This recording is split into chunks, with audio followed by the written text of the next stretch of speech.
Buenas noches, hermanos, que Dios los tenga con paz, con salud a cada uno ahí en sus hogares o donde nos estén recibiendo esta señal. Pues este momento vamos a tomar el tiempo para meditar en la Escritura con la ayuda del Espíritu Santo que está con nosotros, que nos auxilia y que es nuestro consolador en este tiempo. Entonces yo quiero invitarle, si usted está pues ahí solo en su casa o si viene solo ahí en su carro, pues que tomemos un momento para dirigirnos a Dios y poder pedirle a Él la dirección en esta noche. Padre que estás en gloria, Dios eterno, delante de ti llegamos esta oportunidad con un corazón, mi Dios, contrito y humillado, sabiendo que somos necesitados de ti, que nosotros no damos la talla, mi Dios, para hablar estas verdades que tú tienes en tu palabra, mi Dios, pero mi Dios, que esta tarde tú nos puedas auxiliar por medio de tu Santo Espíritu para entenderlas y empezarlas a vivir de una forma más contundente, Dios Todopoderoso.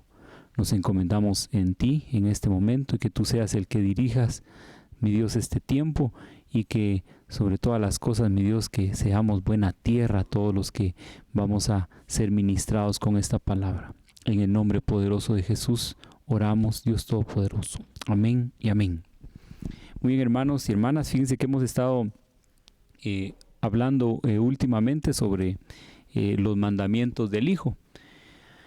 Y pues hemos estado caminando en el libro de Mateo, en el Evangelio según Mateo, en su capítulo 5. Yo quiero que usted pues vaya ahí al capítulo 5 de Mateo y hoy vamos a ver el verso 4. Y la Reina Valera, la versión es Reina Valera, dice: bienaventurados los que lloran, porque ellos recibirán consolación. Bueno, pues la palabra bienaventurados, hay varias definiciones, pero la que creo que hemos escuchado y hemos sido ministrados aquí en nuestra congregación es visitado por Dios, la palabra bienaventurados. Pero vamos a enfocarnos un poquito más adelante donde dice: bienaventurados o visitados por Dios los que lloran, porque ellos recibirán consolación. Cuando yo leía pues el verso número 4, decía yo los que lloran. Entonces yo empecé a buscar en otras versiones para que se nos amplíe un poquito más el panorama, y encontré, por ejemplo, en el Código Real este mismo verso para que nosotros podamos entenderlo un poquito mejor.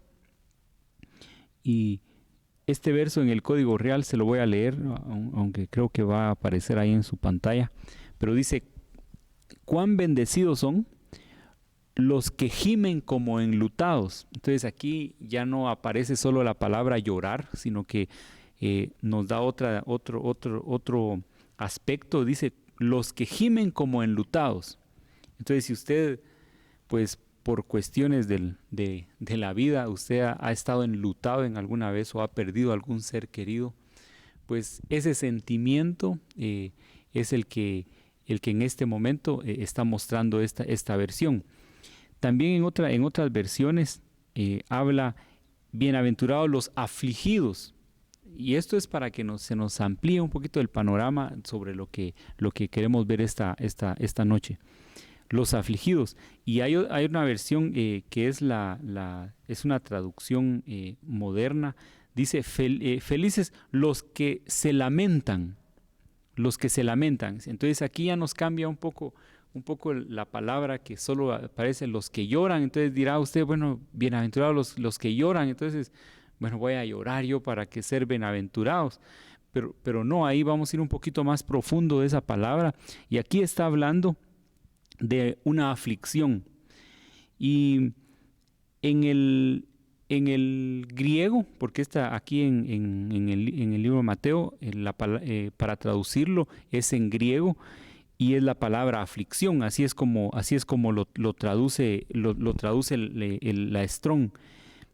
Entonces ahí dice bienaventurados, y la primera definición habla sobre una aflicción sobre lamentarse algo o sobre estar triste. Entonces empezamos a definir la palabra aflicción, porque llorar, pues ustedes luego entendemos, creo que es más sencillo entender la palabra llorar, que es que uno esté sacando lágrimas, pero la palabra aflicción en el español, porque para entender en sí la palabra, dice sentir abatimiento y tristeza por sentirse vulnerable. Se la voy a volver a repetir para que entendamos el concepto. Sentir abatimiento o estar abatido y tristeza por sentirse vulnerable. Y sentir el abatimiento es como, es un dolor, es un sentir, de pérdida de fuerza física o moral o estar o haber perdido el ánimo. Así es la palabra abatimiento. Y tristeza, pero me llama la atención la definición que al final por sentirse vulnerable, porque cuando uno se aflige de algo, cuando uno está afligido de algo, ya sea por alguna enfermedad, que es lo más común que uno se pueda afligir, pero cuando uno está enfermo, nos cubrimos con la sangre de Cristo, pero cuando uno está enfermo, se siente vulnerable en esa parte, entonces eso le causa a uno aflicción. Entonces, vamos a tomar esa palabra, no llorar, sino porque hay una aflicción dentro de nosotros. Y ahora en el griego es un acto o sentimiento de lamentarse, o sea, es una lamentación que uno tiene y por eso siente aflicción. Ahora, ¿a dónde quiero llegar yo con estar explicando esto? Porque si Dios dice en su palabra que serán visitados por Él aquellos que lloran, y le vamos a agregar ahí, porque hay una aflicción dentro de ellos. ¿Por qué hay aflicción? Y fíjense que yo leyendo un diccionario, el Vine, hay una definición que me llama la atención de esta palabra aflicción. Y la definición dice, alguien de duros oídos que tiene dificultad en recibir y dificultad en comprender lo dicho.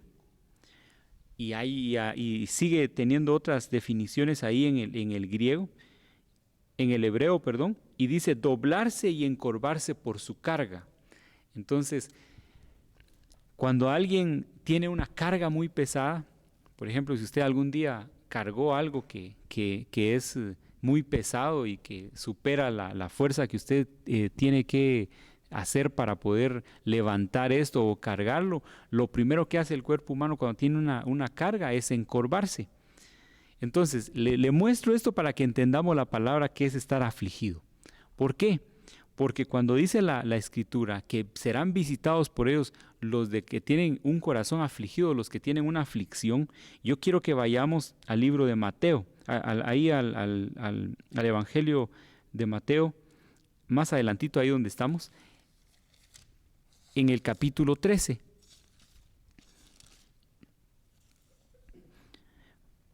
Y en su verso 20, dice, aquí es la explicación de la parábola del sembrador, y aquí ya es la explicación. Dice el verso, vamos a leer el verso 20, dice, y el que fue sembrado en pedregales, este es el que oye la palabra y al momento la recibe con gozo. Verso 21, pero no tiene raíz en sí, sino que es de corta duración, pues al venir la aflicción o la persecución por causa de la palabra, luego tropieza.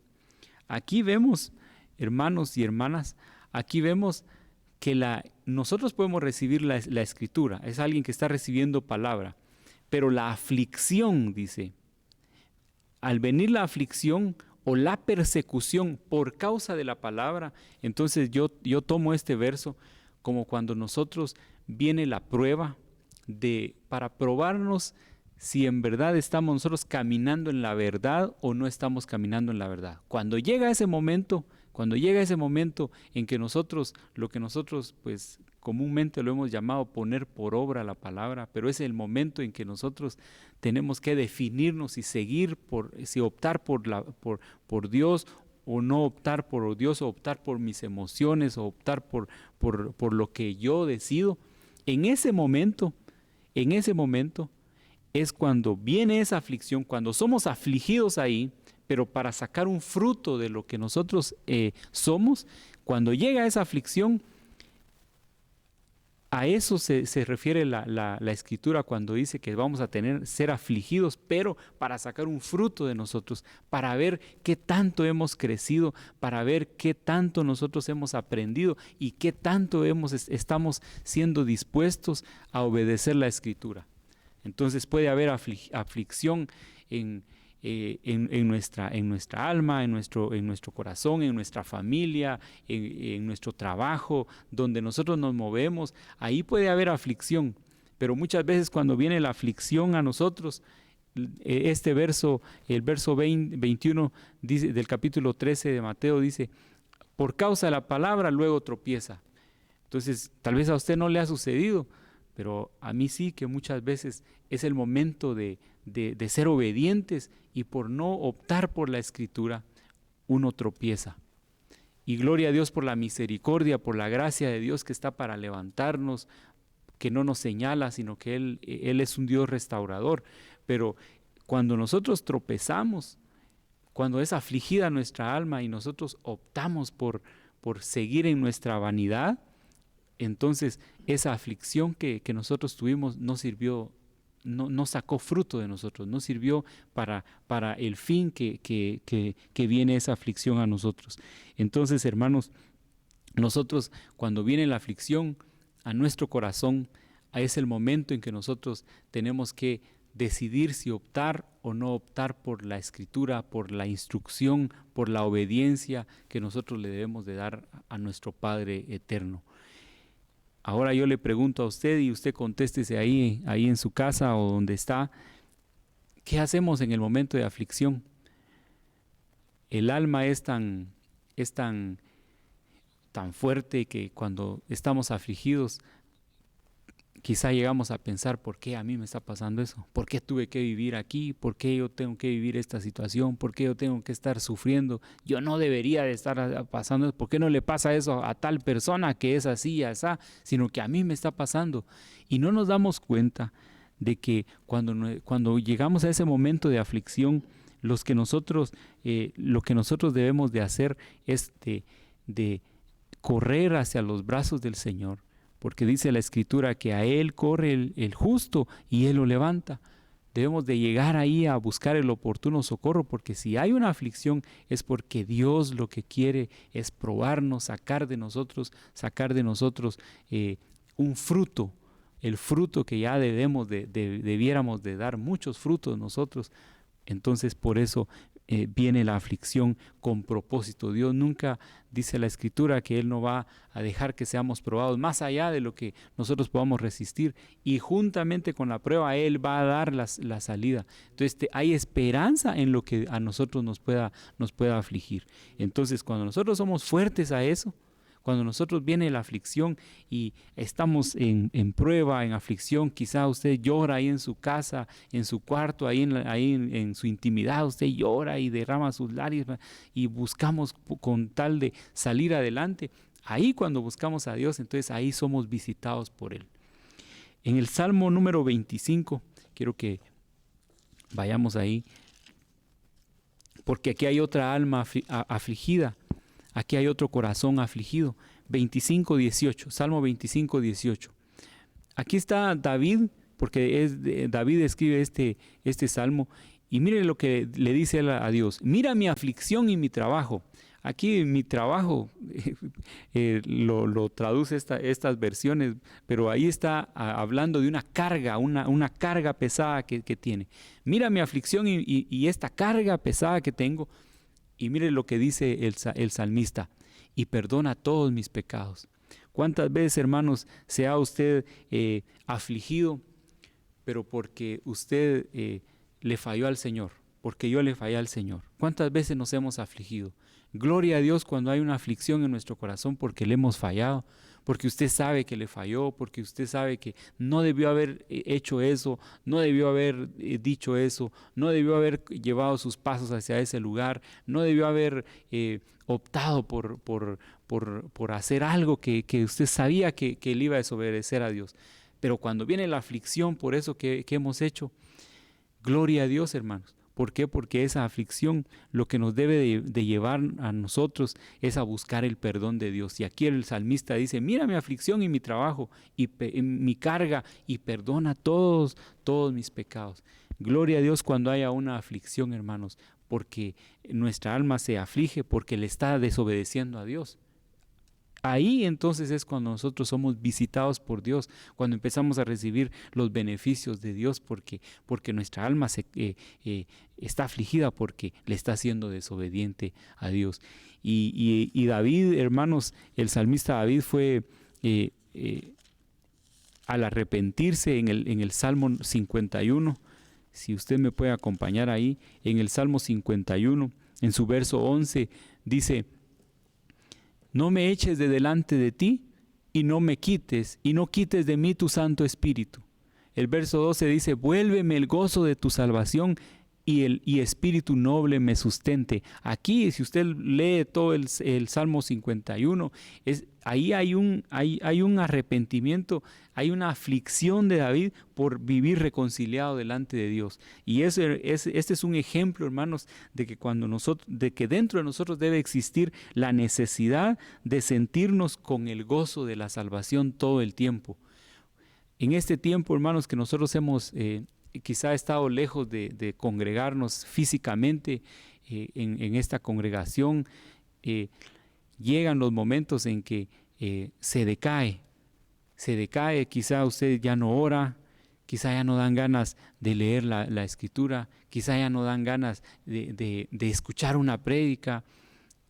En ese momento, hermanos, es cuando tenemos que doblar nuestras rodillas y afligir nuestra alma y decir que no se aleje de nosotros su Santo Espíritu y que el gozo de la salvación que un día sentimos sea ferviente dentro de nosotros. Aflijamos nuestra alma con eso, hermanos.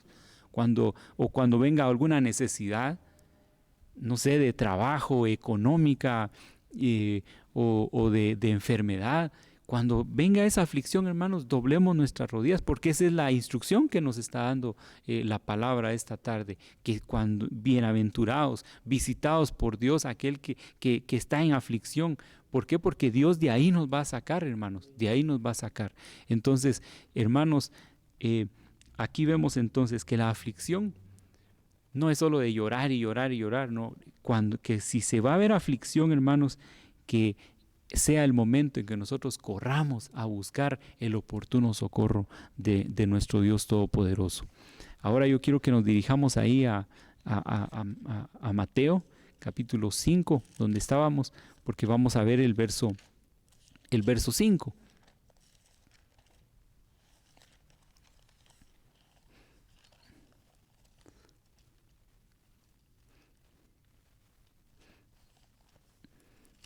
Porque aquí hay otro grupo que Dios que Cristo en esta ocasión los señala, y dice en el verso 5, visitaos por Dios los mansos. Perdón, hermano, solo voy a hacerle la salvedad del verso 4 para que no se vaya. Dice, visitaos por Dios los afligidos, porque hay una recompensa, porque ellos recibirán consolación. Y esa consolación, hoy tenemos al Consolador, que no está en un lugar, no está en un lugar específico, no está que hay que ir ahí a buscar ese Consolador, sino que el Consolador está dentro de nosotros, que es el Espíritu Santo de Dios, por el cual nosotros tenemos que clamar todos los días para que sea ferviente en nosotros. Ahora vamos a ir al verso 5. Bienaventurados, visitados por Dios, que reciban los beneficios del Dios Todopoderoso, los mansos. Y yo buscando la palabra mansos, hermanos, en nuestro idioma castellano, en nuestro latín, que es de donde viene nuestro vocabulario, nuestro lenguaje, es difícil poder definir la palabra manso. ¿Por qué? Porque leía yo varias ahí anotaciones y encontré esta que se las voy a decir para que nosotros, porque si usted va a ir a buscar al diccionario la palabra mansos, lo primero que usted va a encontrar ahí, dice que esta palabra en el castellano es difícil de definir porque este término luego llama a que es una persona débil y una persona pusilánime. Ese es en el castellano, en el español, en el idioma español. Entonces viene a nuestra mente cuando alguien dice, es que esa persona es bien mansa. Entonces, como estamos en nuestro idioma castellano, estamos hablando que esa persona es una persona débil y una persona pusilánime. Y alguien pusilánime, yo leía esa palabra, porque sí la he escuchado varias veces, pero escuchaba esa palabra, y alguien pusilánime es alguien que no tiene las agallas, no tiene la energía para poder enfrentar algo. Imagínense cómo el castellano, cuando escribieron aquí la palabra manso, ¿a qué se quiere referir? Pero vamos al griego, porque ahí la palabra manso viene de la palabra mansedumbre, y en el griego sí se nos amplía bastante el panorama. Y le voy a leer la definición, se la leo para que sea la definición, pues usted la escuche bien. Es la disposición, este es en el griego. La mansedumbre es la disposición de espíritu de aceptar la voluntad de Dios sin discutir ni resistirse. Se la vuelvo a repetir porque a mí me impactó esto y se me amplió bastante el panorama de aquí en adelante cuando yo lea la palabra manso o la palabra mansedumbre, porque la mansedumbre es un fruto del Espíritu. Mansedumbre es la disposición de espíritu de aceptar la voluntad de Dios sin discutir ni resistirse. Entonces, hermanos, aquí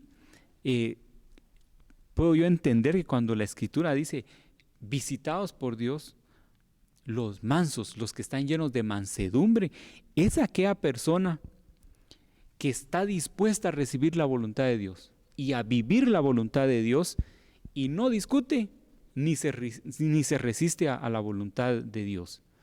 Entonces, nuestra alma, o tal vez la suya no, pero el alma, hermanos, vive en gran pleito, según Gálatas 5:17. Vive en gran pleito que se le opone al Espíritu a no hacer la voluntad que el Padre a nosotros nos exige por medio de la instrucción de la palabra.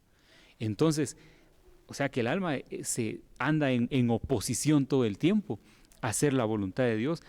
Entonces, cuando aquí dice la Escritura, visitados por Dios, los que están llenos de mansedumbre, aquellos que están dispuestos a recibir la voluntad de Dios y que no se van a resistir ni van a discutir nada, está hablando a alguien, hermanos, con razón recibe los beneficios del Padre, con razón recibe los beneficios que Dios tiene para el que Dios lo visita.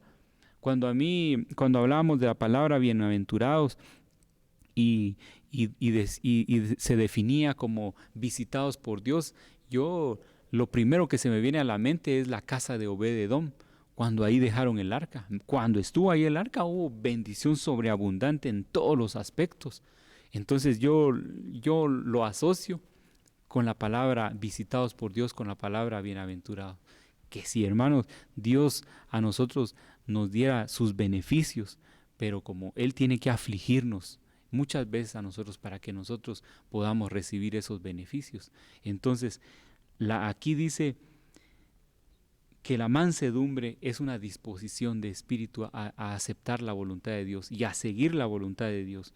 Y el ejemplo más claro, hermanos, que encontramos en la Escritura de alguien que estuvo dispuesto a seguir la voluntad de Dios es Jesucristo. Él es el ejemplo más claro. Por ejemplo, por supuesto, hay hombres mansos en la Escritura, hombres que siguieron la voluntad de Dios y lo hicieron como Dios quería, ya no como ellos, dejando el hombre viejo atrás y fueron, por supuesto. Pero yo quiero resaltar a Jesucristo.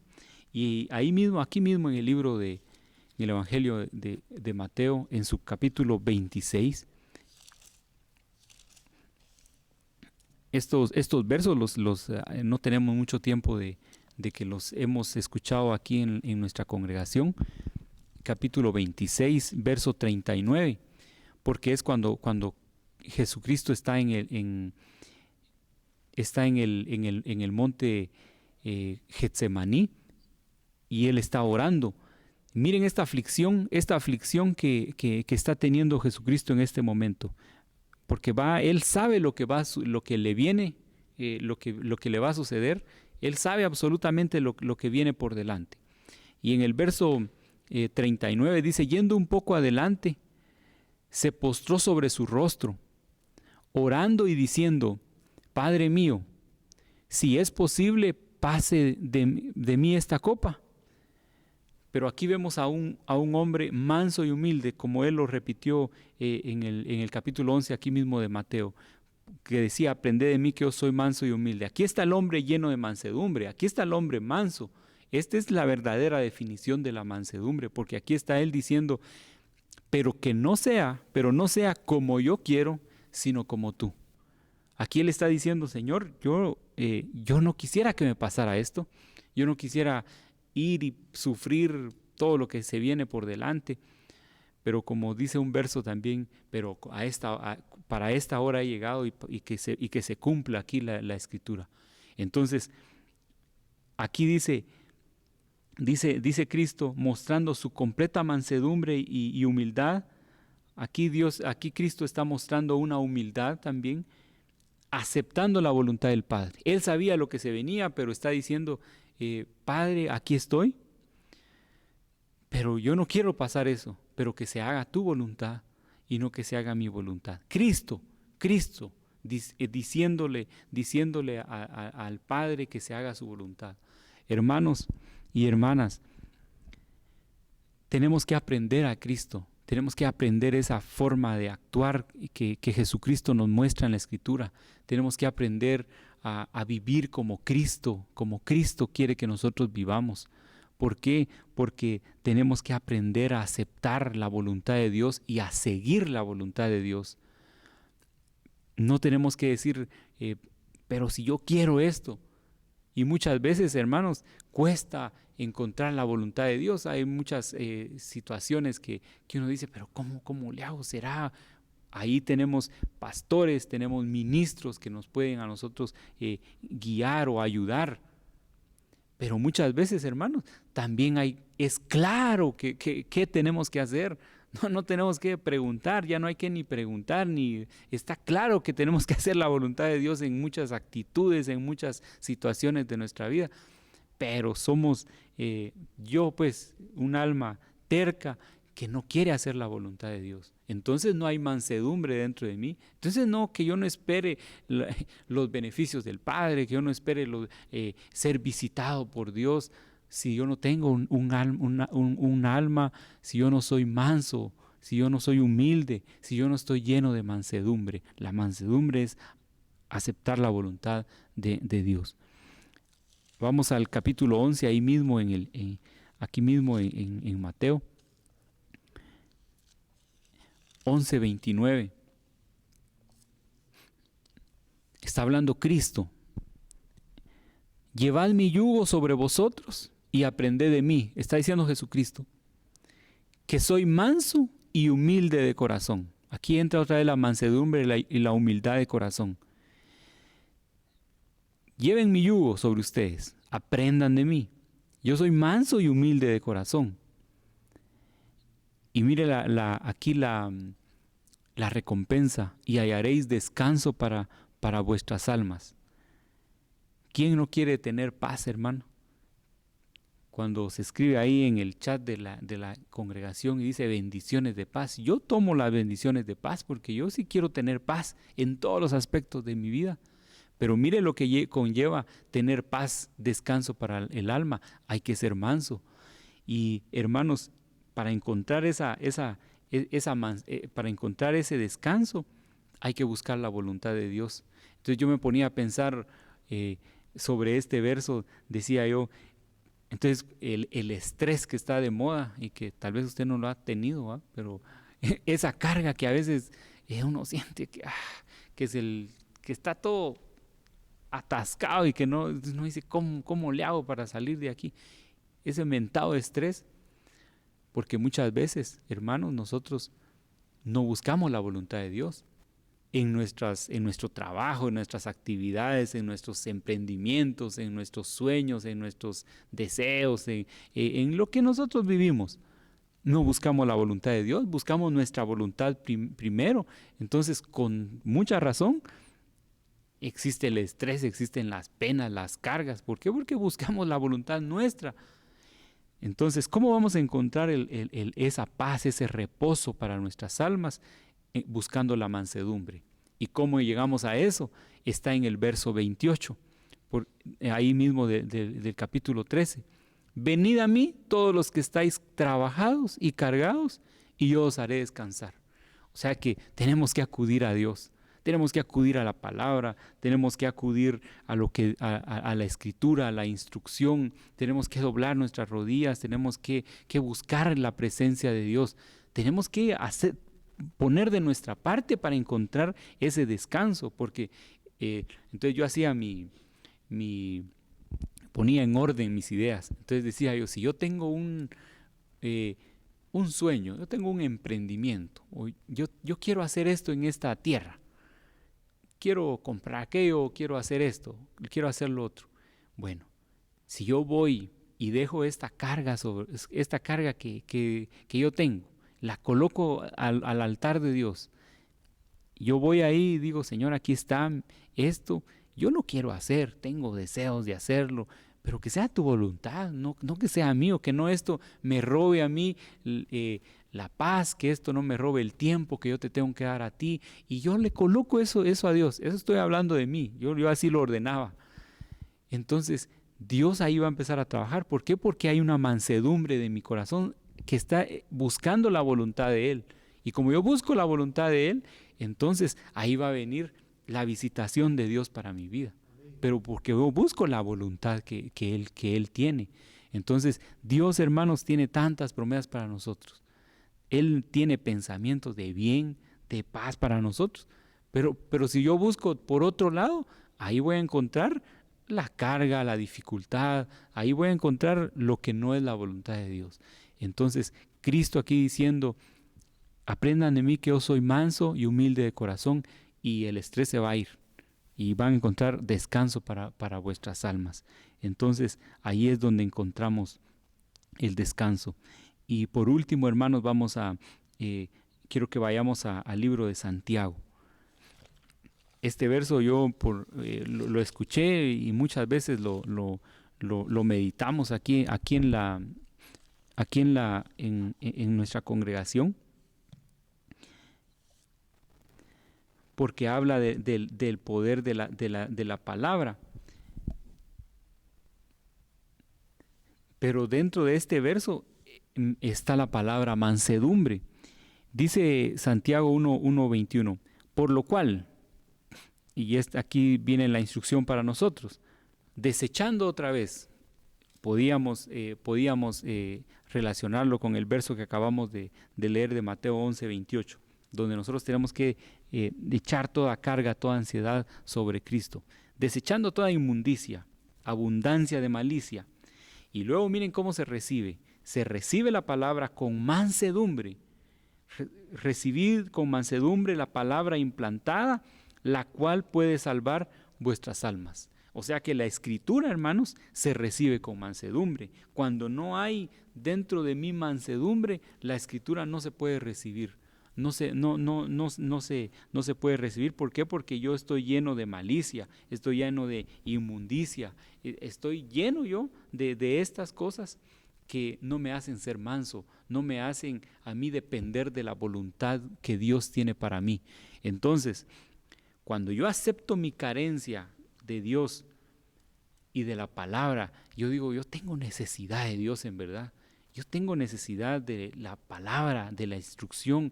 Yo tengo necesidad de que la voluntad de Dios se haga en mi vida. Cuando yo me coloco en esa posición, entonces empiezo a encontrar mansedumbre. Y cuando yo encuentro mansedumbre, entonces yo recibo la escritura, y esa escritura puede a mí, o esa instrucción o la palabra, puede llegar a salvar mi alma.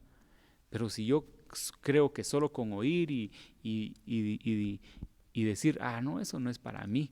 Ahora sí saber que están predicando, pero eso sí, para mí, eso sí no va. Deberían de estar predicando otra cosa. Cuando yo me coloco en esa posición y empiezo a rechazar la escritura, no hay mansedumbre dentro de mí. Entonces no espero yo ser visitado por Él, no espero ser bienaventurado, no espero recibir beneficios de Dios para mí, porque no hay mansedumbre dentro de mí. Solo así, hermanos, solo si yo recibo con mansedumbre la palabra de Dios, entonces esa me va a llevar a mí a salvar mi alma. Pero si yo estoy cuestionando la escritura o cuestionando al hermano, el hermano Romeo va a predicar, y desde ahí ya cuestiono yo la palabra, desde ahí entonces, hermanos, no puede hacer el efecto dentro de mí la escritura, porque no hay mansedumbre dentro de mí. Entonces cada verso, hermanos, cada verso que nosotros leamos, que nosotros escuchemos, que nosotros cuando nos conectemos y escuchemos la escritura, cada verso, hermano, cada verso lo tenemos que recibir con mansedumbre, porque no es el hombre que está aquí sentado, no es el hombre que está al frente de la congregación, sino que es Dios hablando por medio de su palabra, revelado por su Santo Espíritu. Si yo recibo la escritura con mansedumbre, si yo la recibo y digo, de veras, yo tengo esa necesidad, eso que dijo el hermano, eso que dijo la hermana, cabal, esa es la necesidad que yo tengo dentro de mí. Ahora ya me di cuenta que yo tengo esa necesidad, y ahora entiendo, ahora la palabra me va a consolar. Cuando yo tomo así la escritura, entonces, hermanos, esa escritura puede salvar mi alma, porque hay mansedumbre dentro de mí. Entonces, lo que dice la escritura, hermanos, visitados por Dios. Yo quiero que el Señor a mí me visite, yo quiero recibir beneficios de Dios, pero necesito tener un corazón con mansedumbre, un corazón manso, un corazón que busca la voluntad. Repito, la mansedumbre no es alguien débil, no es alguien que, ese no dice nada, es que ese es todo manso o menso. No, no es eso. La mansedumbre, hermanos, es la disposición de nuestro espíritu de aceptar la voluntad de Dios sin discutir y sin decir nada. Es decir, la palabra es verdad y esa me va a llevar a la vida eterna. Así es de que yo voy a caminar sobre la palabra, colocar fundamentos de la escritura sobre nosotros para caminar una vida, por más difícil que estemos pasando nuestra situación, creer en que Dios es fiel y verdadero en sus promesas. Entonces, visitados por Dios, los mansos, los que tienen mansedumbre, los que están llenos de mansedumbre, porque ellos recibirán la tierra por heredad. Y ahorita usted estará pensando, cuántas hectáreas me irán a tocar de la tierra, pero la tierra, hermanos, es esta tierra que nosotros tenemos que conquistar. Yo quisiera, sinceramente, hermanos, y yo le digo a Dios en mis oraciones, yo quisiera que tu Santo Espíritu, palabra, ya gobierne mi alma por completo. Yo ya no quiero hacerle caso al alma, ya no quiero seguir la voluntad del alma. Yo quisiera tener que Dios controle mi alma, porque solo así vamos a estar preparados para el día en que Dios tiene estipulado encontrarse con sus hijos. Entonces, hermanos, estos tiempos que nosotros estamos viviendo, que usted puede decir, es que ahora ya no nos reunimos, es que ahora, y puede poner un montón de pretextos, pero que esos pretextos no lo alejen de Dios. ¿Por qué? Porque estamos en un tiempo final, que Dios está tocando a la puerta y está llamando para que nosotros pongamos atención y podamos seguir su instrucción de obediencia. Agradezco a Dios, hermanos, por este tiempo que nos presta de meditar en su palabra, y espero de todo corazón que seamos edificados, que usted ha sido edificado como yo he sido edificado con esta palabra. Que Dios los guarde, que Dios los tenga con paz, y que esta escritura, hermanos, dé fruto al 100% en cada uno de nosotros. Padre, te damos gracias, Dios Todopoderoso, por la enorme bendición que nos das de meditar en tu palabra. Tantas cosas, mi Dios, que hay aquí en tu escritura que necesitamos nosotros para vivir, mi Dios, y no llevarnos la de que nosotros lo podemos hacer.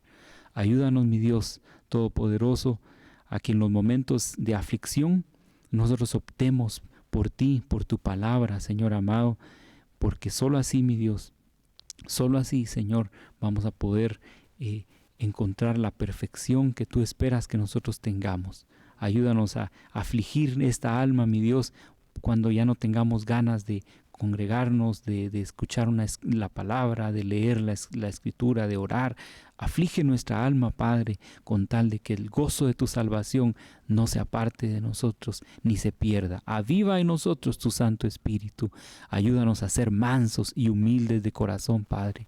Ayúdanos a buscar tu voluntad sobre nuestra voluntad, sobre nuestros gustos, sobre nuestros caprichos, Padre, sobre nuestra alma, que sobre todas esas cosas, Señor, gobierne la voluntad tuya. En tus manos, Señor, nos encomendamos. Muchas gracias por todo, Padre. Amén. Amén.